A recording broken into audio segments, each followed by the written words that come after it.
Esmael Toto Mangudadatu. And so, the Mangudadatu family feud continues in Sultan Kudarat, with two neophyte politicians hoping to steal the gubernatorial seat.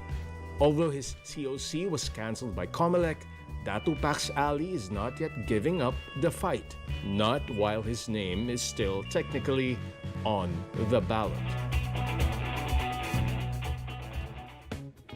Tonight, we welcome Dato Abdullah Sangki, Maguindanao Mayor, and now running for Governor of Sultan Kudarat, Datu Pax Ali-Mangudadatu. Welcome to the show, sir. Maraming salamat po, sir. Magandang gabi po sa lahat po ng tagapakinig sa programang ito.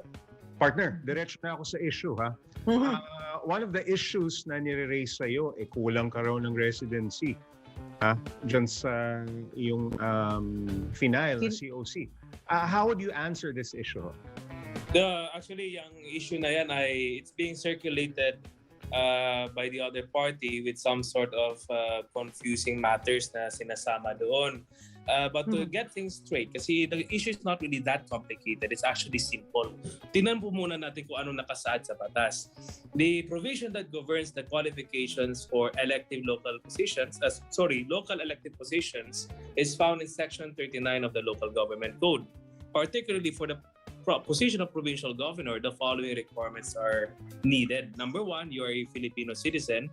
Number two, you are at least 23 years old on the day of the elections. Number three, you are able to read and write in Filipino or any other local language or dialect.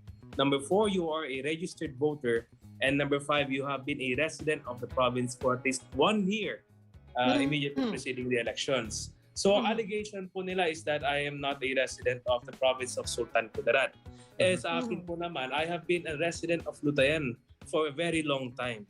I just transferred my residency for a while in the province of Maguindanao. But in October 2020, bumalik po tayo sa Lutayan, Sultan Kudarat, which is my hometown, where our ancestral house is located. Okay. So kung tutuusin po, while I was born in Coronadal City in 1997, doon po ang domicile of origin ko po, Lutayan. I was only born in a hospital, but I grew up in Lutayan. My classmates in high school and college knows that fact.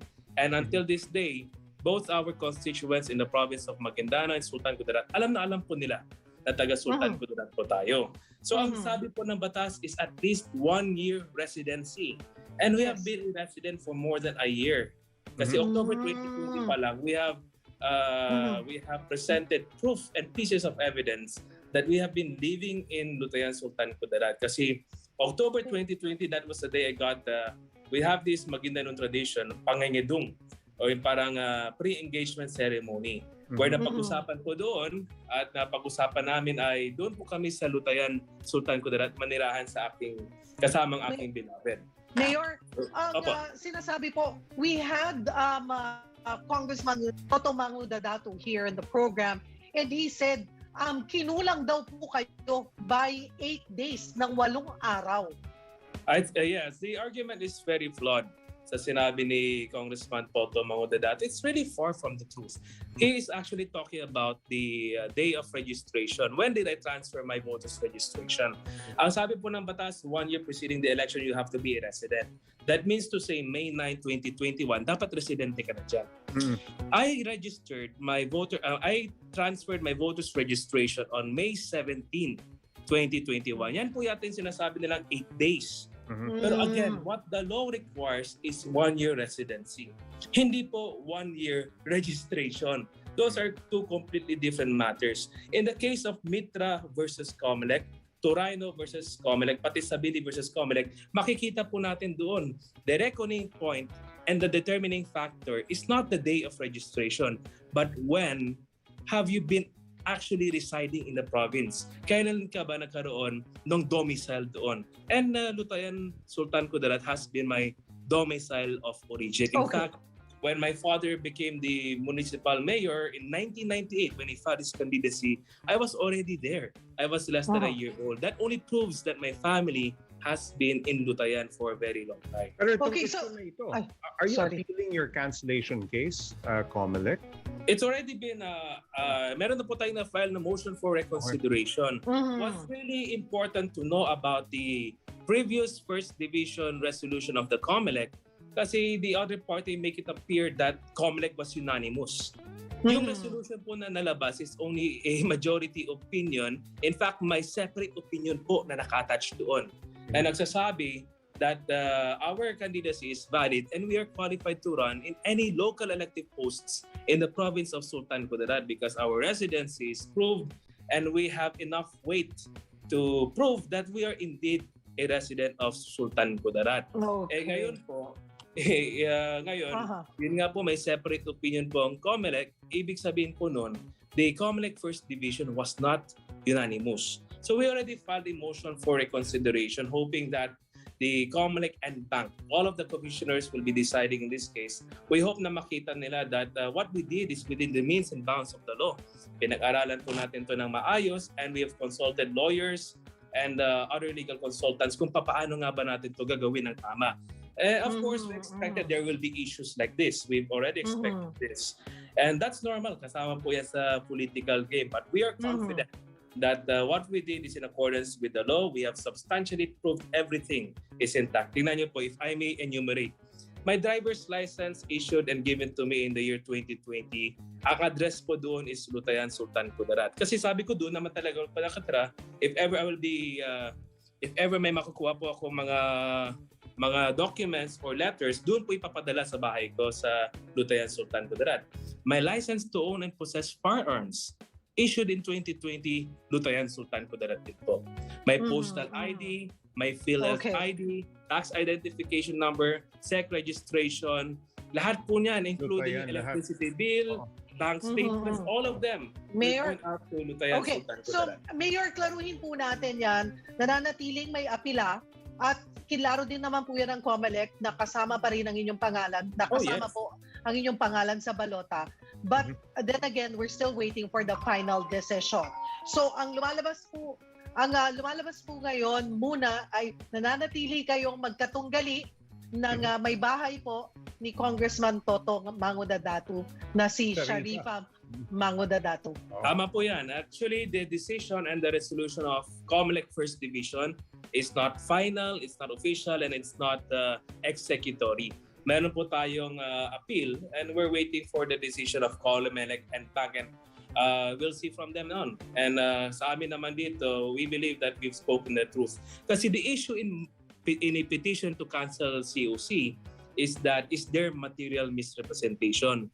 Did the candidate lied about some material fact in his or her certificate of candidacy? Para sa akin naman, I did not lie when I said I am a resident of Lutayan.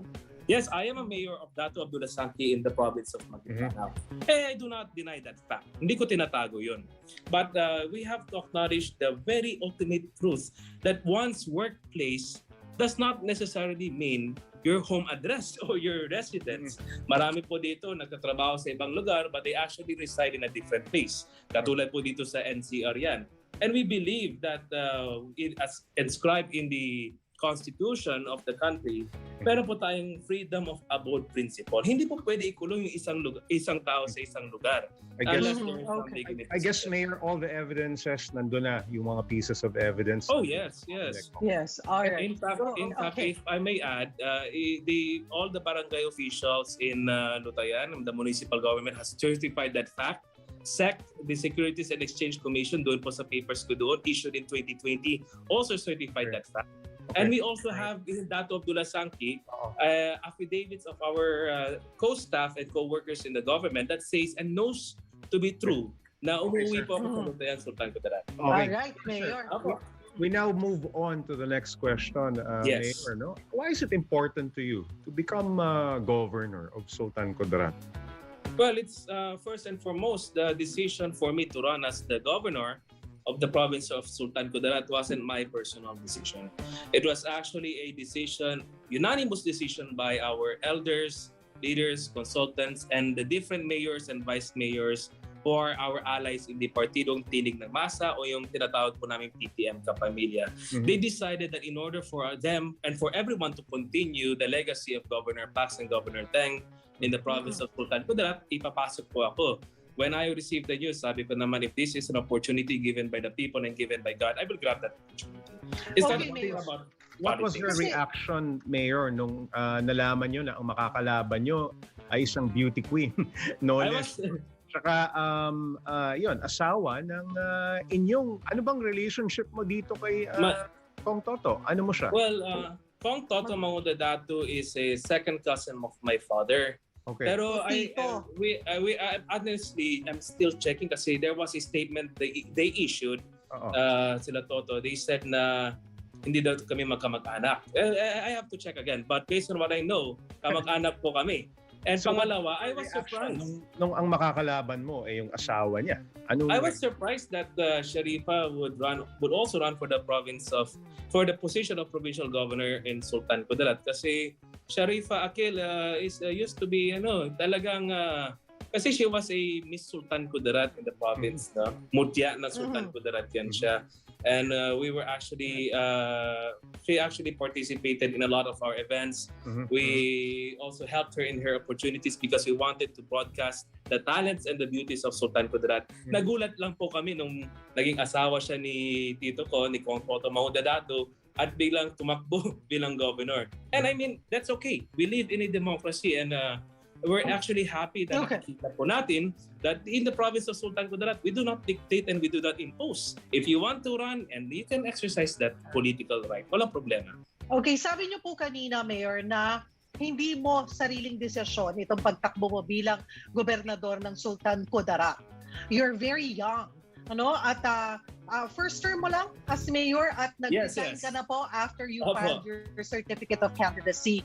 Gaano ka kahanda na maging gobernador ng Sultan Kudarat? We're always ready for the Mayor, excuse me, kailangan natin mag-pause for a short break. Bago mo sagutin. We'll just pause for a short break. You're still watching All Politics is Local. We'll be right back.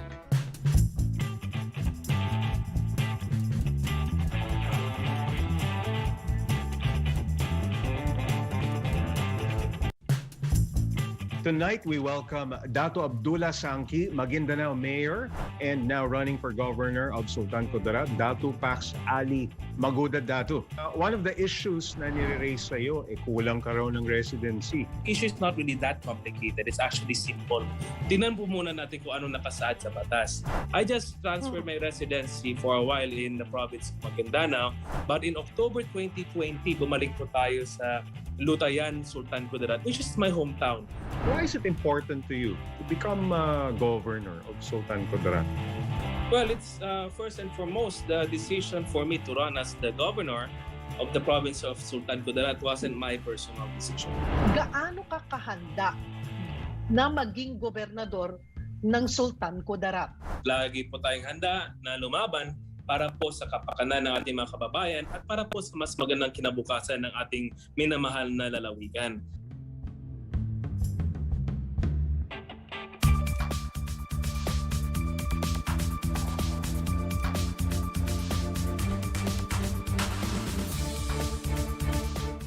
Sulit TV, powered by TV5. Siksik sa balita at impormasyon on our dedicated news channel. Babalita si Justin Ponsalam. Sir, ito na lang. Isang tanong na lang. Pagdating sa TV5, One Sports, One PH, plus iba pang mga channels. Digital at malinaw ang Sulit TV. Bili na! 780 pesos lang, no monthly fees. Siksik sa saya para sa buong pamilya. Sulit TV.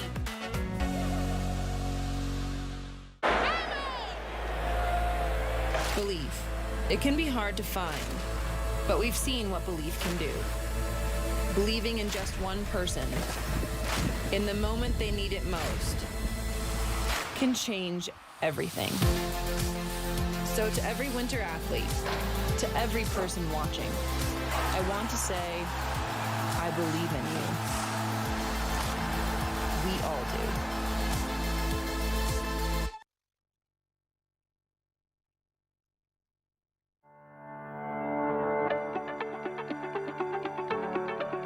Welcome to our newly opened Cignal store, Sogod.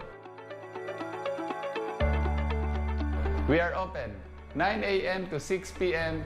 Monday to Saturday. Visit us at Cignal Store, Sogod. Bumisita na diri sa among bagong abre nga Cignal Hub sa Sogod and avail our load promo sa HD and satellite and 50% off installation sa postpaid. Thank you and congratulations to our territory partner here in Eastern Visayas, Celcom, headed by Mr. Remy Oy and Miss Carla Oy, for a successful grand opening of Cignal Hub here in Sogod, Southern Leyte. We're inviting all dealers katong gusto magnegosyo. Please visit us at Barangay Zone 2, Osmeña Street, Sogod, Southern Leyte. Now is the right time. Be a Cignal dealer today. Live awesome! Mama's here! Do what you want, do what you have to do. Don't listen to a word they say. Don't let nobody hold you down. Pack your things, walk out the door. You can be so much more. What you gonna do with your life? Hey, hey.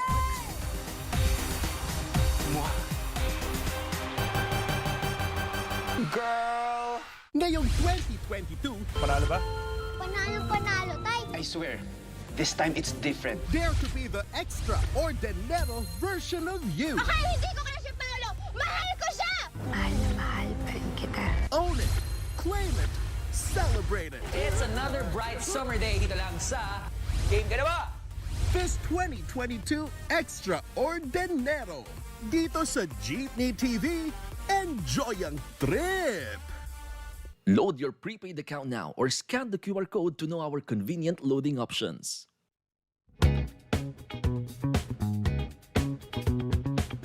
Welcome back. You're still watching All Politics is Local with us, gubernatorial aspirant Datu Pax Akeel-Mangudadatu.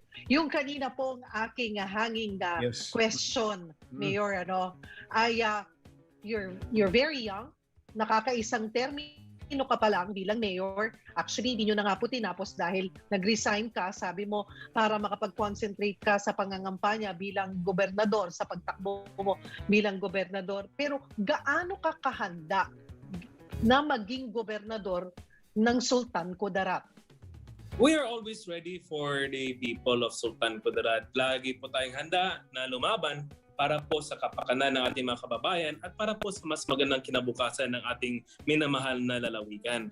Ang importante lang po dito is for us to realize that we are not alone. Especially in the past few days, nakita ko po ang suporta, tiwala at higit sa lahat, pagmamahal ng ating mga supporters at ng ating mga allies and partners in the government.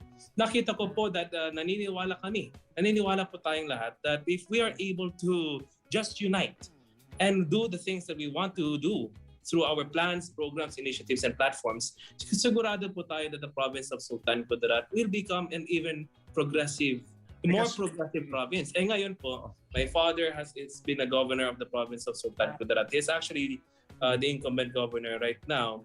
And of course, ako naman, I always listen to the elders. It doesn't mean na governor na ako na lang. Hindi po.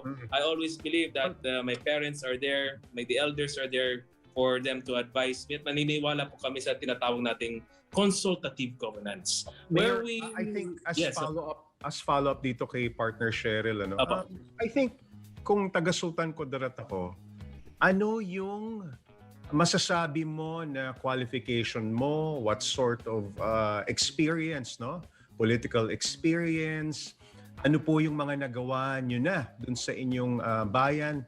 Ano po yung mga accomplishments ninyo? I think yun yung hinahanap. Ayun yung nating malaman. Ano po yun? That's actually funny kasi in the past few days po, may nakita po akong live video sa Facebook. Sinasabi nila na, Datu Pax, masyado ka nang mayabang dahil sa mga achievements mo, maging humble ka naman. Sabi ko naman, the achievements that we have, hindi po natin ginagamit yan para sa pansarili o sa pagmamayabang. The achievements that we have is there for us to use para po sa pampublikong serbisyo to benefit others in the community. So ako po, not to sound arrogant or what, gusto ko lang po sabihin to establish my credentials that I am the holder of Seal of Good Local Governance, being a local chief executive. We've already received numerous awards from both the local and the national government. We are also have some experiences and a lot of experiences with diplomatic affairs even in abroad. Just recently, galing po ako sa United Arab Emirates. I joined the Philippine, yung PEZA. Kasama po nila ako doon sa Economic Zone Authority in order for us to discuss some business opportunities na pwede pong ma-avail ng probinsya ng Sultan Kudarat. And when I was a student, simula po nung high school ako up to college, I have been very active in the student council. That doesn't mean to say na hanggang doon na lang po student council. No. Ang pinagsasabi ko at we want to point it out is that ever since I was young, talaga pong ini-instill sa akin ng aking mga magulang, na aking lolo na si Governor Pax, na you have to become a better person every day. You have to become a leader for others kasi meron po kaming puro. Life is a progressive moral science. Every day is an opportunity for you to become a better person and a better leader, not only for yourself, but for your parents, your family, your community, at higit sa lahat para sa Panginoong Diyos. So ako naman po, maliban lang dyan, I am the National Master Counselor of the Order of Dimolay. I am the President of the Dunya Milay Dunya Islamia Youth Philippines. And I am also the Collegiate Ambassador for Peace of the Universal Peace Federation. I'm a proud member of the Boy Scouts of the Philippines at Ipapa. So ako naman, these opportunities and these achievements are not for me to brag, but these are the credentials that I can use and experiences that I can utilize in my public service. Alright, Mayor, hindi biro ang kakaharapin o ang responsibilidad, magiging role ng isang gobernador sa Sultan Kudarat. Marami po kayong mga issues na dapat naharapin at isa sa mga sitwasyon na siguro inaasahan ng mga tao dahil isa po ang Sultan Kudarat sa isa sa pinakamahirap na lugar po sa Mindanao ay ano ang plano mo para umangat ang pamumuhay sa Sultan Kudarat? The good news here is that Sultan Kudarat has been recognized by the national government as one of the most competitive provinces in the country. Although we were once one of the poorest, ngayon po talagang nakikita po natin yung economic empowerment. In fact, the province of Sultan Kudarat has been recognized and still in the progress of becoming the business haven of Soxargen in Region 12. So ang Sultan Kudarat province po kahit papaano, we are proud and we are happy to say that we're far different now from what we were for the past 20 years. So talaga nakita po natin yung sinasabi natin progress and competitiveness in the province of Sultan Kudarat. I'm not saying na perfecto na po tayo. And that's the reason why there's an important, it is very important to recognize the need that we still pursue this path na magkaroon po ng continuity ang mga programang ito. So ako naman, in order for us to make sure that the province of Sultan Kudarat remains to be a more progressive and more competitive province, meron po tayong mga plano na katulad ng pagtatayo po ng Sultan Kudarat Economic Zone in partnership with PEZA, national government, and other international partners. Yan po ang ating advokasya na yung mga produkto po natin, like Sultan Kudarat is the coffee capital of the country, gusto po natin i-advertise at i-market yung ating mga local products. Nang sa ganon, we support the local farmers. We also have the plan of establishing numerous business empowerment activities around the province kasi naniniwala po kami na malaking potential dyan. In fact, we have the Area 9 of the Cotabato Basin. Yan po yung Ligwasan Marsh, part of the Ligwasan Marsh, part of the oil projects na nakikita po natin in the future. In fact, magandang balita po kasi we received news from Malacanang that anytime soon, baka po lalabas na yung contract service where we start the operation in search of oil and gas. So yan po, makakatulong po yan sa ating mga kababayan. That will really benefit the people. Maliban lang dyan, we have already established the biggest provincial hospital in the country. Ngayon po, we are in pursuit of the objective na magiging national hospital po siya. Nang sa ganon, we are able to expand its services and at the same time, create a new provincial hospital, this time in the second district of the province. Nang sa ganon, we are able to extend our medical services doon po sa segundo distrito. And numerous, a lot more projects. In fact, napakaganda po kasi we are actually fighting to be declared as the Ecotourism Center of Mindanao. May cousin, we need to pause for a short break, Mayor, pero nabanggit mo yung ecotourism, no? Alam mo, partner, napunta na ako dyan, probably in recent years, talagang napakaganda ng lugar na yan, no? Lalong-lalo na yung Sultan Kudarat. But we'll just pause for a short break. When we return, we find out where our candidates stand on certain issues. We're still watching All Politics is Local. We'll be right back.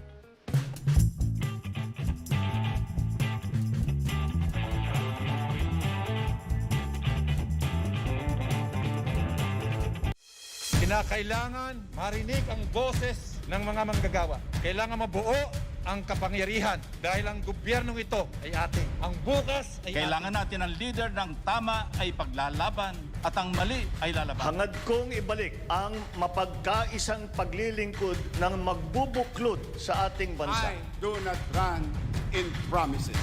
I run on sa ating pamahalaan na patuloy na nagsasamantala at nagnanakaw sa kaban ng bayan. Malapit na kayong magsama-sama. Ipaglalaban ko kayo hanggang dulo. Itataya ko ang lahat. Ibubuhos ko ang lahat na kayang ibuhos. Haharapin na ang tanong at isyu ng bayan. Ilalahad ang kani-kanilang plataporma at programa para sa taong bayan. Sama-sama nating kilatisin ang mga kandidatong tumatakbo sa pagkapangulo. Inimbitahan ang 6 sa kanila. Sino nga ba ang karapat-dapat na mamuno sa bansa? Panata sa Bayan, The Presidential Candidates Forum. Ngayong February 4, alas 9 ng umaga. Mapapanood simulcast sa higit 300 miyembrong istasyon.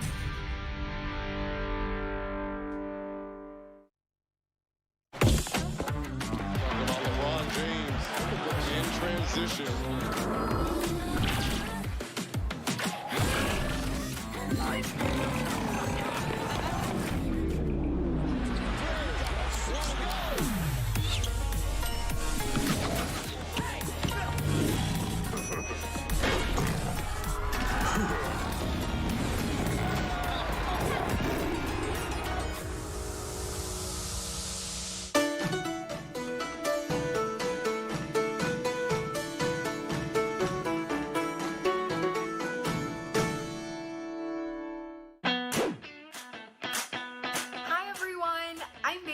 Former courtside reporter of De La Salle University for season 79. I'm inviting all of you to audition to be the next UAAP courtside reporter. Now, if you love sports and have always been a fan of the UAP, then trying out to be the next courtside reporter is perfect for you. The experience of being on the sidelines, interviewing coaches and players, telling their stories from a different angle, and going through every loss and victory with your team is definitely the most rewarding thing of having this job. Plus, you get front row seats to all the UAAP action. So if you are 18 to 23 years old and currently enrolled in a UAP school, then submit your CV and a 90-second video headshot introducing yourself and telling us why you want to be the next courtside reporter. You may send out these requirements to uaap@signaltv.com.ph. Deadline is on February 6, 2022. Good luck!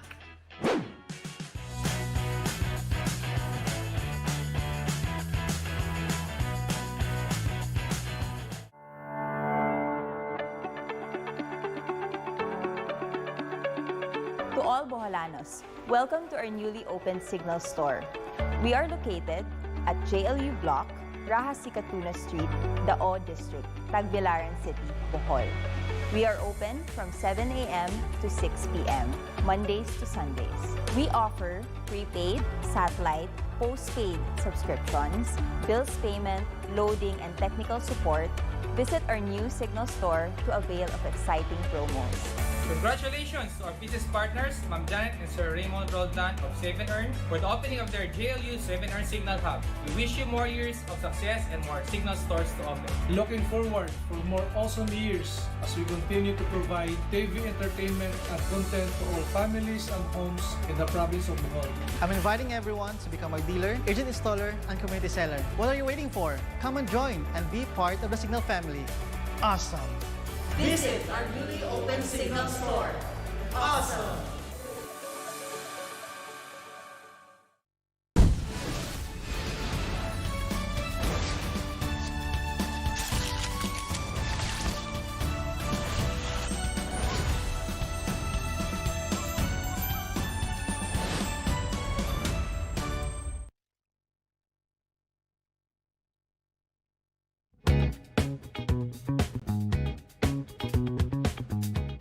Welcome back. You're still watching All Politics is Local. Still with us is gubernatorial aspirant Mayor Datu Pax Akeel-Mangudadatu. Sir, lightning round na po tayo. It's time for our lightning round. where we ask our candidates, no, yung mga bisita namin tungkol sa kanilang mga stand on certain issues. Simple lamang po, Mayor, pro or anti? No? Okay. Bakit? Simulan ko na, partner. Go ahead. No vax card, no entry policy. Ikaw ba, pro or anti dyan? Pro. Bakit? Naniniwala po tayo that in order for us na talagang ma-combat at manalo tayo dito sa laban sa pandemyang ito, kailangan po na tayo lahat ay magkaisa. And in order for us to do it is some sort of the exercise of police power. Nang sa ganun, everyone complies for the benefit of everyone. Kasi tingnan niyo po, hindi pwede na konti lang at some of the people are not following or do not have vaccination cards. Although we are not in favor of forcing people to be vaccinated, we are just in favor of, in those public places, kailangan po na additional security nang sa ganon, we safeguard the health of the majority. Alright. Diyan po ba sa Sultan Kudarat, mataas pa rin ang vaccine hesitancy? In the province of Sultan Kudarat, kahit pa paano, we are still continuing our vaccination programs. Although there are some people who are conservative, naniniwala po tayo that the vast majority of the residents of the province of Sultan Kudarat are willing. Talagang nagpapabakuna na po sila. And we are confident that in the next few weeks or months, we will reach a good percentage as to how many are already vaccinated. Kasi partner, di ba, sa Mindanao is mataas ang hesitancy po. Kayo po ba sa Sultan Kudarat, since incumbent po ang inyong ama na gobernador, ay namomonitor nyo ba kung ginagawa din ng katulad ng iba na may paayuda para lang magpabakuna? Actually, meron po in some of our local government units doon, they do. Pero ang napakaganda po dito sa ating mga kababayan sa Sultan Kudarat, they have this sense of volunteerism, they care about others, and they take the initiative na sila na mismo magpapabakuna. So what we are trying to do is that we have already set up some vaccination hubs in different private areas katulad ng malls. Naglagay na po tayo doon, and not only the local government identified clinics or whatnot. No? So we've already expanded our programs at ang maganda po dito, the reception of the people is really good. While it is true po that there are a lot of people in Mindanao that are hesitant, the same is not true for the province of Sultan Kudarat. Kahit pa paano po, open-minded po ating mga kababayan doon, and we are ready to do our part to save and win this war against the pandemic. Next issue po, Duterte using military to ensure free elections in Maguindanao. Pro ako dyan. Kailangan po natin na manatili yung peace and order dyan sa probinsya ng Maguindanao. Kasi naniwala at alam po natin, Maguindanao for the past few years has been a highlight of disaster. Man-made, no? We already have the different issues that's happening there. Nandyan po ang Bangsamoro Islamic Freedom Fighters. Nandyan po ang konting yung parang konting dispute among the MILF members. And ang maganda po dito, Maguindanao is peaceful now. But we cannot afford na magkaroon po ng election-related violence po dyan pagdating po ng halalan. So in order for us to ensure that there is peace and order during the elections, na maganda po na nandyan ang ating mga military and men and women in uniform, mga kapulisan natin, who will help us maintain the peace and order during the elections and to ensure that the will of the people ay nandyan talaga. And it's the will of the people that will win. Itanong na rin natin to, partner. Mandatory military service. Are you pro or anti? Pro po ako dyan. Especially during this time today. Ito nakikita po natin. I think it is just right and proper na meron po tayong mandatory military service. Nang sa ganon, we are able to prepare our youth. No? Naniniwala po tayo that yun nga, ang kabataan ng ating bayan po ang ating pag-asa. And in order for us to utilize the maximum potential, if hindi man military service, then other services towards the community, napaka-importante. Pero at this time right now, nakikita ko po ang mandatory military service ay isang napakagandang bagay. Of course, we have to study more about it. We have to see what is going to happen in the next few days, months, and even years. And we will see from then on sa ating study kung talagang it is really essential na magkaroon ng mandatory military service. All right. Next, criminalizing child marriage in BARM. Although sabi nyo nga po, Kilaro nyo yun, Mayor, no? Hindi bahagi ang Sultan Kudarat ng BARM. Opo, hindi po bahagi ang Sultan Kudarat sa BARM. I'm speaking from a perspective outside of the BARM, no? There is a code of Muslim personal laws dito sa ating bansa, and family relations is governed by a different law pagdating sa ating mga kapatid na mga Muslim who married under Islamic law. So, tingnan po natin kung ano po ang compatibility ng lahat na ito to respect the religious beliefs, the Sharia. Ang importante po dito is that yung forced marriages ay talagang bawal po yan. Even in Islamic law, it is prohibited to force people to marry. Child marriage, yung below the age of majority, hindi rin po pwede. But as far as the age of majority is concerned, may iba pong patakaran pagdating sa Sharia law. And we have to study about that. Yung child marriages na forced, hindi po ako sang-ayon dyan. But marriages below 18 years old, maybe there are some issues that we have to reconsider because of the existing cultural differences and laws that govern in our country. Partner, may isisingit ako.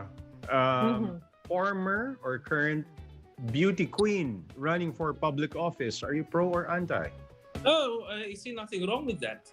Kasi alam niyo po, it's very essential that the people exercise their political rights.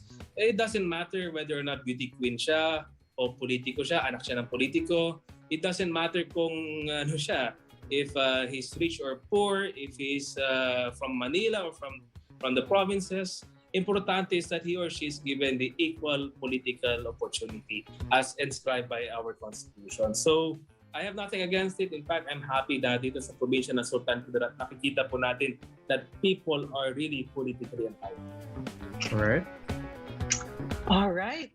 So we'll just pause for a short break. Stay tuned for our challenge. You're watching All Politics is Local.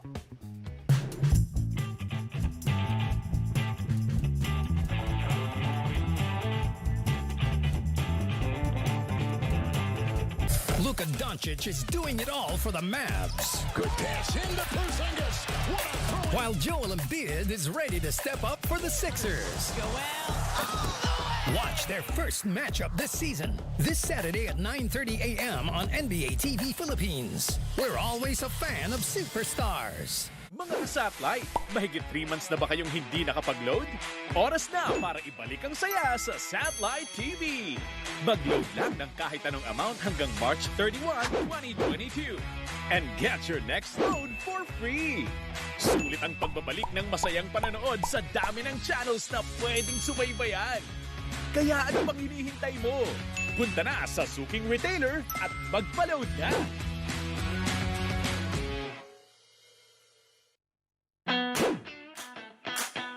Hi everyone, my name is Ricky Flo and I used to report for the University of the Philippines.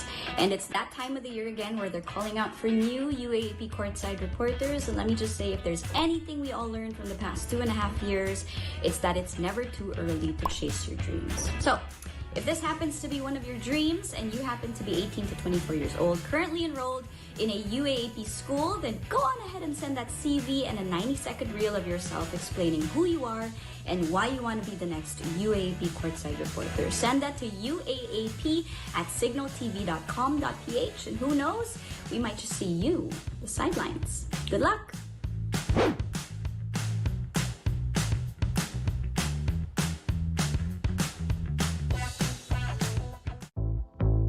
Dami na nating naiyak noon.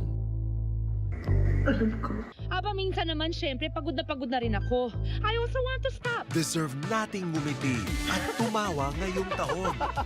Alam mo lang, sarap ka sa tenga tumawa. Thank you. Andito tayo para sa isa't isa. Basta nandyan ka. Kapag kasama ko kayo, I get to relax. This new year, kasama ang Cinema One. Load your prepaid account now or scan the QR code to know our convenient loading options. This is the court where heroes first take flight. The field where winners take first stride. The arena where colors wave bright and bold. And where champions first raise gold. Through the years, the names change fast. But this is where their legends last. In games to come, there will be more to cheer beyond the final score. For Alma Mater, all we give. Let school spirit forever live. Get in the game. UAAP Varsity Channel.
Mama's here!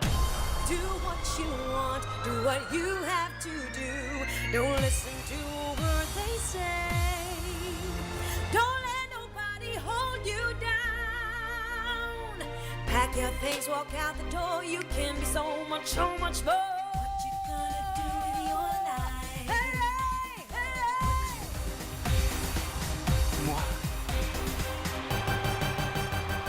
Girl! You're still watching All Politics is Local, and with us, gubernatorial candidate Datu Pax Akeel-Mangudadatu. At kung ito, Mayor, kung napawisan po kayo sa ating lightning round kanina, patikim pa lamang po yan, pero parang sisiw na parang sisiw hindi naman man sa kanya eh. Hindi naman diba? napawisan eh. Oo nga. Sisiw. Ang sekreto po namin dyan is that we just have to speak the truth and be transparent to the people. Ito, tingnan natin kung dito matcha-challenge siya talaga sa ating ultimate challenge. Parang tayo yung na-challenge, na i-challenge si Datu Pax. Ano? Maraming salamat po. Ito, Mayor, bilang pinakabatang mayor sa ngayon, or dati, kasi nga kabibitaw mo lamang, hindi mawawala na nahihilig pa rin kayo sa Marvel and DC Universe movies. Tama yes, ba? Opo. Mahilig po ako dyan. Mahilig po ako dyan. Okay. Ito po ang ating ultimate challenge. Sino sa Marvel or DC character sa tingin nyo kung inyong ihahambing ang mga sumusunod na personalities? Sige po. So may mga babanggit po kaming personalidad at isipin nyo kung sino sila sa Marvel or sa DC na character. Unahin ko na po. Presidential aspirant Bongbong Marcos. Nakikita ko po sa kanya Iron Man. Ready to give everything for the benefit of the people. Okay, may dudugtong lang ako dyan, partner, ha? Sa bandang huli, namatay si Iron Man, ha? Oh, hindi naman sa ganun. Ang point ko dito is that, yun nga po, we see Bongbong Marcos as a person who is ready to give it all for the benefit of the Filipino people. Na katulad po ni Iron Man na kaya ipaglaban ng lahat at isakripisyo kanya sarili para sa bansa. Nakikita po namin that Bongbong Marcos is ready to go out of his way para po makabigay ng magandang serbisyo sa ating bansa. Yung unifying leadership ang napaka-importante. Even to the end, even until death. Okay. Vice President o Vice Presidential Aspirant Sara Duterte. Sino naiisip? Nakikita ko po sa kanya kung sa Marvel po, no? I think na siya po si Thor, 'di ba? Thor. Opo, yung God of Thunder. Kasi nakikita po natin kay Mayor Sara Duterte, siya po yung may tapang, 'di ba? At the same time, may puso para po sa ating mga kababayan. Just like Thor, na matapang, malakas, makapangyarihan, si Mayor Sara Duterte, alam niya po kung saan ito gagamitin para po sa kapakanan at ikakabuti po ng ating bansa. Okay. Next personality, Senator Bongo. Si Senator Bongo sa Marvel, no? Marvel or DC? Pwede. Sige. Si Senator Bongo, sabihin natin na siya po ay si Batman. Yan. Batman. Kasi nakikita ko po sa kanya ay talagang binibigay niya, hindi niya po kinakailangan na ipapaalam sa lahat na ganito at ganyan ang ginawa niya. Ginagawa niya na agad-agad. Action agad. Yan po nakikita natin kay Senator Bongo, who is a person of integrity. Na kung ano talaga siya, yun talaga siya. At hindi niya na kinakailangan ipapakita na ganito ako, ganito. He doesn't really talk about ano ba yung ikakaganda na reputation. Ang pinag-uusapan niya, ano ba ikakaganda ng bansa. Next personality, Sharifa Akeel-Mangudadatu. Ano ba, sa Marvel pa rin o sa DC? That's quite tough, no? Kasi I have to think about it for a moment. I think sabihin natin si Sharifa Akeel-Mangudadatu. Sabihin natin ito, nakita ko na. I think Wonder Woman would be a fitting personality. Pwede din. Wonder Woman. I was actually thinking of Natasha doon sa Marvel. Si Agent Natasha kasi she's a beautiful woman at matapang at can do this and that. May talaga kumaga makikita po natin sa kanya that she is a good person at the same time. Meron po siyang sariling standing. At panghuli, people of Sultan Kudarat. Sila po ang aking inspiration. Kung ang kung pag-uusapan po natin yung Avengers or yung Marvel, ang people of Sultan Kudarat will be all the Avengers combined. Sila po ang aking inspirasyon. Sila po ay sumasama-sama sa ating paglalaban. Sa ating laban para po sa mas magandang kinabukasan ng ating lalawigan at the same time, a battle for the better future. Yung nga sinasabi ko parati, for a better future, Kamo, we do it here in the province of Sultan Kudarat. We know it, we believe it, in the province of Sultan Kudarat, we do it.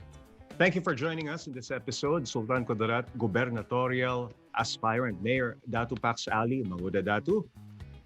Maraming salamat po, Sir and Ma'am, at maraming salamat po sa lahat po ng aking mga suporta. Kayo po ang aking inspirasyon. Patuloy lang po tayo at sama-sama po tayo para sa magandang kinabukasan ng ating lalawigan. Maraming salamat po. Thank you, sir. We've asked the questions and gotten to know your candidates a little bit better. Sultan Kudarat, you decide. I'm Taruc. And I'm Cheryl Cosim. Join us tomorrow for another episode of All Politics is Local.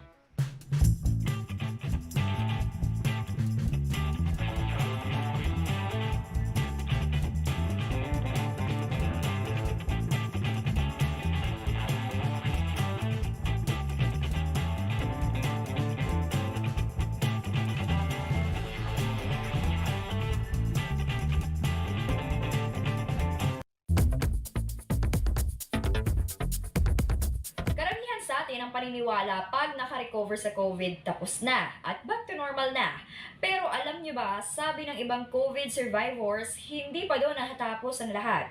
Sa Facebook group na COVID-19 Positive Survivor at Awareness, maraming kababayan natin ang nagkukwento ng kanilang karanasan matapos tamaan ng COVID. Dito nakilala natin si Mitch. Kapapanganak lang niya nang tamaan siya ng COVID at matapos makarecover, akala niya okay na ang lahat. So 4 months po after ko po gumaling, until now I think parang na-trauma po ako sa nangyayari kasi until now nakaka-feel ako ng sinat, tas nagkaka-joint pains po ako and then lumala po yung hair fall ko. Nahihilo rin po ako madalas. Iba rin po yung katawan ko. Before po nakakapag-exercise ako pero ngayon po hindi na rin po ako tulad ng dati. Hindi na po gano'n ako kalakas. Yung katawan ko parang nanlalata pa rin po. Bukod dito, nakakaranas din si Mitch ng kawalan ng panlasa, pagkati ng lalamunan at pati ang kawalan ng pang-amoy. Ang naranasan ni Mitch